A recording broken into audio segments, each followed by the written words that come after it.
I knew something had shifted the moment my daughter-in-law set the gravy boat down in front of everyone else and simply didn't pass it my way. It wasn't an accident.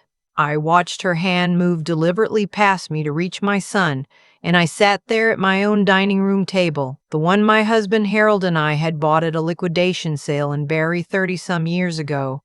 The one where I'd fed that family through chicken pox and job losses and one very bad winter when the furnace died.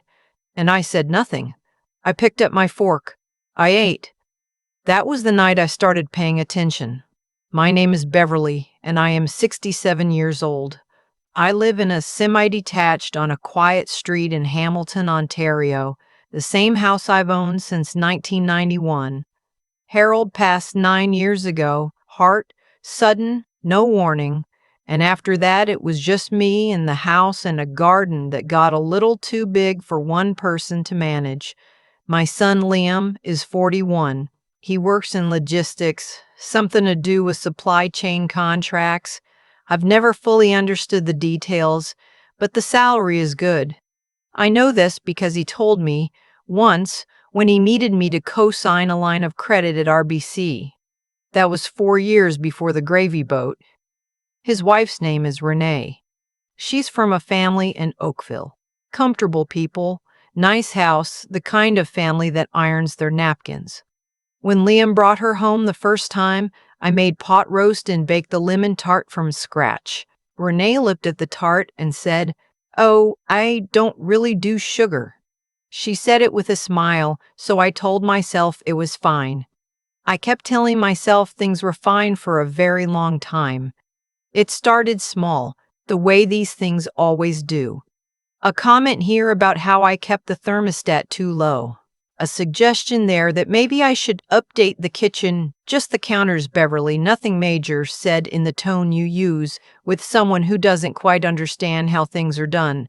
I noticed, but I'm not a person who makes a scene. I was raised in Cape Breton, and the women I come from do not make scenes. They clear the table, and they think about it quietly, and they keep their mouths shut until they can't anymore. Liam and Renee had been married 6 years when the financial request began in earnest. The first one felt reasonable. Their car needed work, real work, transmission something, nearly $4,000. Liam called me on a Tuesday evening, and his voice had that particular quality it gets when he's about to ask for something. A little too casual, a little too many pleasantries before the point. I transferred the money from my savings through e-transfer that same night. He said thank you. Renee sent a text with a heart emoji. The second time was their property tax shortfall. They bought a house in Burlington, a beautiful house, much bigger than they needed, with a finished basement and a double garage. And somewhere in the planning, they'd underestimated the annual taxes. Just until the year-end bonus comes in, Mom? $6,000. I had it. I gave it. Then there were the RSP contributions they couldn't quite make that February. The deposit on a vacation to Portugal. I didn't go on that vacation. I want to be clear. They went. I helped pay for it. There was a line of thinking that seemed to operate in my son's household that my retirement savings were a kind of shared resource, like a community fund they could draw from when their lifestyle exceeded their income. And I let it happen. I want to be honest about that. I let it happen because I loved him, and because every time I gave, I told myself it meant we were close. What I didn't understand then was that closeness was being confused with usefulness. Renee had stopped calling me by anything in particular by that point. I was not Mom or Beverly or even Mrs. Bedlett. Chen Harold was Chinese-Canadian, and I took his name when we married, though I am from Cape Breton and about as Cape Breton as a person can be. I was just sort of addressed when necessary and overlooked when not, at family dinners, which increasingly happened at my house, because I had the space and Renee didn't like to cook. She would take the best cuts of anything without offering first.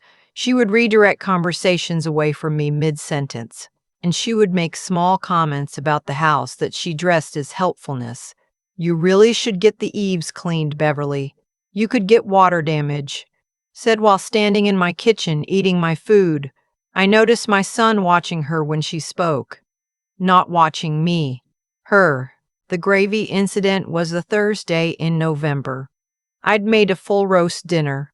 Pork shoulder, roasted potatoes, green beans with slivered almonds. The kind of meal that takes most of an afternoon. My granddaughter Isla was there, Liam and Renee's daughter, 7 years old, with Harold's eyes and a laugh that fills a room. She is the best thing in my life since Harold left it. She sat beside me and told me about a project she was doing at school about Canadian animals, and I listened to every word. Renee spent most of dinner talking about a wellness retreat she wanted to attend in Collingwood, 5 days, a place that did something called somatic healing, which, as far as I could tell, meant breathing exercises in expensive surroundings.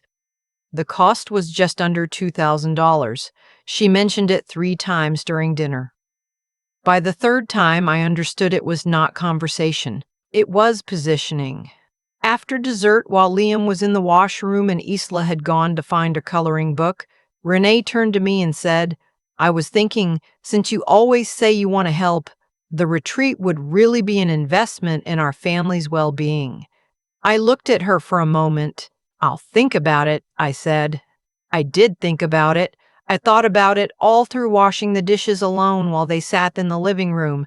I thought about it while I covered the leftovers and stacked them in the fridge. I thought about the car repair and the property taxes and the Portugal trip.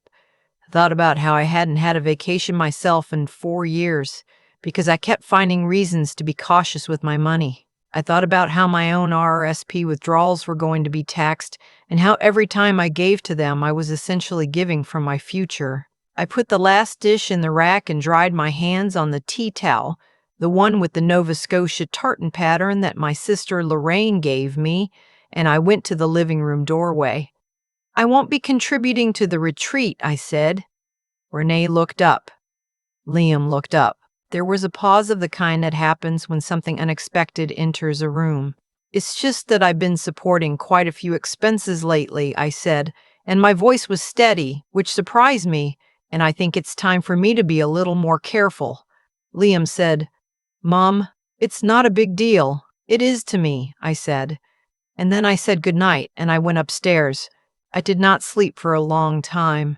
Here is what I want to tell you about that night because I think it matters. I lay in the dark, and I did what I always do when I'm troubled, which is I talked to Harold. Not out loud, mostly. But I told him what had happened.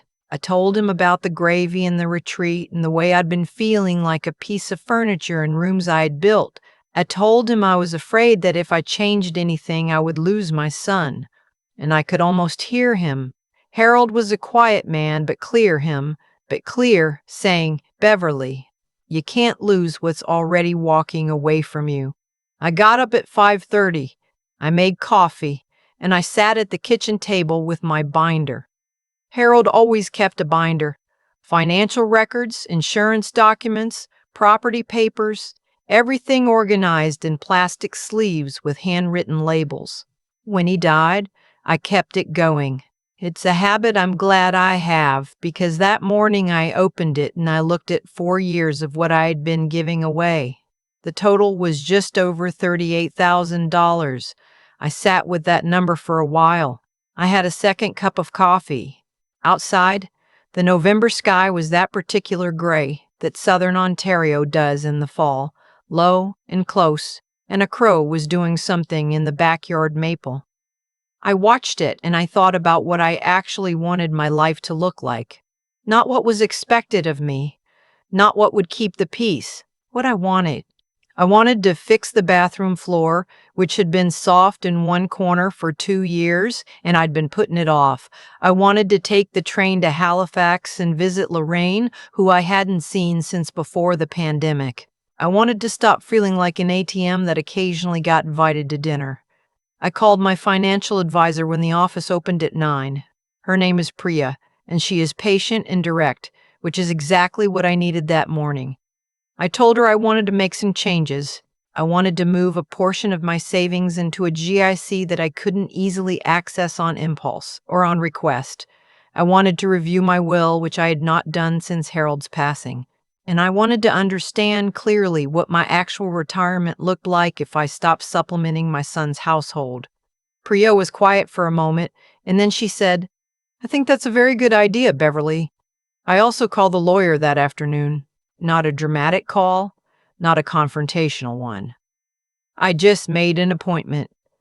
There are things a woman of 67 with a paid-off house in Hamilton needs to have in order, and I had been letting them drift." Liam called that evening. I let it go to voicemail. His message was the kind that starts with casual and ends with pointed. Asking if I was okay, mentioning that Renee had felt a bit dismissed after dinner, circling back to the retreat. I listened to it twice. Then I put the phone down and watched the second half of a documentary about the group of 7 that I'd been saving on my PVR for weeks. It was a very good documentary. I should have watched it sooner. The week that followed was uncomfortable in the way that honest things sometimes are. Liam texted twice. I replied warmly but briefly. I did not bring up the money, and neither did he, which told me something. Renee did not contact me at all, which told me more. What no one knew was that on the Thursday, when Isla had her piano lesson at the community center 2 blocks from my house, her teacher had arranged for me to be the pickup, a long-standing arrangement we'd had for months. Isla came tumbling out with her sheet music tucked under her arm and immediately started telling me about a bird she'd seen that looked like it was wearing a tuxedo. We walked home slowly, and I let her talk about the bird for the entire 2 blocks because that is exactly the kind of thing I want more of in my life. We had hot chocolate at my kitchen table. She used both hands on the mug the way she always does, like she's holding something precious. "Grandma," she said, "are you sad? Why do you ask that, sweetheart?" "Because Mom said you were being difficult." She said it in the matter-of-fact way of 7-year-olds who are simply reporting what they heard. I looked at her for a moment. "I'm not sad," I said. "I'm figuring some things out." She considered this. "Like a puzzle?" "A bit like a puzzle, yes. I'm good at puzzles," she said. And she finished her hot chocolate and asked if she could use my colored pencils. I sat across from her and watched her draw. A bird in a tuxedo, apparently, though it looked more like a rectangle with wings, and I felt something settle in my chest that had been loose and jangling for a long time. The following Saturday, Liam came by alone. No Renee. He sat in the living room and I made tea, and we were quiet for a minute in the way that families are, when something needs to be said and no one is sure who goes first. "I owe you an apology," he said. "I waited the money stuff." He rubbed the back of his neck. "It's something he's done since he was a teenager. That gesture when he's embarrassed. I've been thinking about what you said, about being careful, and I actually sat down and I looked at everything over the past few years, and Beverly, Mom, He stopped. "I didn't realize." "I know," I said, "and I did believe that, partly. People can take without noticing when they've been handed things quietly. That's not a complete excuse, but it's a true thing. Renee and I have been talking," he said. "We're going to consolidate some things, get better organized. We've been living at a level we haven't actually earned yet." He said it like he was trying the phrase out, like someone had put it in his mouth and he was deciding whether it fit. Her dad said the same thing to her, actually. A few weeks ago, I think she needed to hear it from him. I thought of Renee's father, whom I'd met twice, a quiet man who sold insurance and drove a sensible car. I felt a sudden warmth toward him. "I need to ask you something," Liam said, "and I need you to be honest. All right, do you feel like we've treated you badly?" I looked at my son, my boy who used to fall asleep on this same couch with his sneakers still on, who cried when Harold died in a way that was almost unbearable to witness, who has his father's hands and his father's particular stubbornness. And I decided to give him the honest answer. "Yes," I said, "sometimes, not always, but yes." He nodded slowly. He didn't defend or deflect, and I was grateful for that. The money is one part of it, I said, but it's not the whole part. It's more about feeling like I've been useful instead of loved. Does that make sense? Yeah, he said, very quiet. Yeah, it does. We talked for 2 hours that afternoon, real talking, the kind we hadn't done in years. He told me things about his marriage that were hard for him to say and hard for me to hear, not because they were terrible, but because they were true. And truth in families is sometimes the thing we protect each other from the longest. Before he left, he stood at the door and said, "I'm gonna do better, Mum." "I know," I said. "Me too." He looked at me. "What do you mean, you two?" "I mean, I'm gonna stop making it so easy to take me for granted," I said. "Not as a punishment, just, I have to do that for both of us." He thought about that. He nodded. The bathroom floor got fixed in December. A contractor named Ted, who came highly recommended by my neighbor Audrey and who did the job in a day and a half for a price that was very fair. I stood in the doorway afterwards and pressed my foot against the corner that had been soft, and it was solid. It held. I booked the train to Halifax for March. Lorraine doesn't know yet. I'm planning to surprise her, which I have never done in my life, and the thought of it makes me feel like someone I used to be. Renee and I are not close, and I have made my peace with that. We're polite to each other in the way of people who have found a workable distance. She did not attend Christmas dinner at my house this year. Her family did a big gathering in Oakville, and Liam brought Isla over on Boxing Day instead, which was honestly better. Isla got the window seat and we played Go Fish for an hour, and she cheated blatantly, and I let her win because she's 7 and it's Go Fish. I have not given Liam money since November. He hasn't asked. I think he is learning, the way we all learn slowly, that the things we have are not the same as the things we've earned, and that the people who love us are not resources to be managed. I am learning too. I'm learning that at 67, I have more agency than I spent the last several years believing, that my house and my savings and my time belong to me, that love and financial support are not the same currency, and spending one does not fill the other. Harold would have sorted this out years earlier. He was good at the gentle, firm word. But Harold is gone, and I am here, and I have figured out that I am more capable than I gave myself credit for. Some mornings I still sit at the kitchen table before sunrise with my coffee and my binder. I still talk to Harold a little. But these days, when I look out at the backyard maple and listen to the house settle around me, what I feel mostly is gratitude, not the anxious kind that comes from being needed, but the quiet kind that comes from knowing, at last, that you belong to yourself. That is not a small thing. I spent a long time not knowing it. I do not plan to forget it again. There's a moment I keep coming back to, not the big one, not the morning with the binder or the phone call with Priya. It's the smaller one, standing at the kitchen sink washing dishes alone while my son and his wife sat in the next room, and thinking, I cooked this meal. I bought this food. This is my house. And somehow I am still the one doing the cleaning up while no one thinks to ask if I need a hand. That moment didn't feel dramatic. It just felt true. And I think that's where things actually change. Not in the big confrontations, but in the quiet moment when you finally stop arguing with what you already know. Looking back, I can see the shape of how it happened. I gave generously, and that was a genuine expression of love. But I gave without limits, and without limits. Generosity slowly becomes expectation. Renee didn't wake up one day deciding to be unkind. Liam didn't sit down and calculate how much he could take. It happened gradually, the way habits form, because I made it easy, because I never said the thing that needed saying, because I confused keeping the peace with maintaining the relationship. Those are not the same thing. I know that now. What I also know is that it took more than courage to change it. It took a kind of clear-eyed honesty that I hadn't been practicing. I had to look at that number in my binder, $38,000 over 4 years. and resist the urge to make excuses for it. I had to be willing to understand my own role in what had developed. That's not a comfortable thing. It would have been easier to simply feel wronged. But feeling wronged without understanding your part in it doesn't actually get you anywhere new.